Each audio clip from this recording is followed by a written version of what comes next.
அன்புள்ளம் கொண்ட சிம்ம ராசினியர் கடகராசினியர்களே, உங்கள் அனைவருக்கும் அன்பான வணக்கங்கள். அமுதா ஜோதிடத்தின் சார்பாக உங்களை சந்திப்பதில் மிக்க மகிழ்ச்சி. இந்த வார பலன் சொல்ல முடியா, அதில் பிப்ரவரி 23 முதல் மார்ச் 1ஆம் தேதி வரை இந்த ஒரு வார காலத்தில் கடகராசி நம்மளுக்கு எப்படி இருக்குன்னு பார்க்க போகிறோம். கடகராசி பொறுத்த வரைக்கும் இப்போ விரயத்தில் குரு இருக்கார். இந்த விரயத்தில் குரு இருக்கிறது அவ்வளோ நல்லதில்லை. ஏன்னா எவ்வளோ பணம் வந்தாலும் கையில் தங்காது. ஏதோ ஒரு செலவு வந்துகிட்டே இருக்கும். இன்றைக்கி 100 வரும், இந்த 100 எப்படி போகணுன்னு தெரியாது. இன்றைக்கி 1000 வரும், இந்த 1000 எப்படி போகணுன்னு தெரியாது. ஏன்னா 12ஆம் இடத்துல இந்த தசாநாதன் தனக்காரகனே விரயத்தில் இருக்கும்போது தேவையில்லாமல் செலவு வந்துகிட்டே இருக்கும். பணம் வர்றதும் தெரியாது, போகிறதும் தெரியாது. இப்போ உங்களுக்கு வருகின்ற காலங்கள் இப்போ உங்களுக்கு 7ஆம் அதிபதி சனி, அவர் பேச்சியாக போகிறாரு. சனி பேச்சியாகி இப்போ உங்களுக்கு 9 பாக்கியச்சந்திரன் போக போகிறாரு.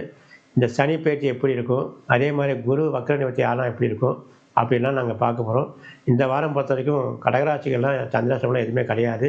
இந்த வாரம் உங்களுக்கு சாதகமான வாரமாக இருக்கும்.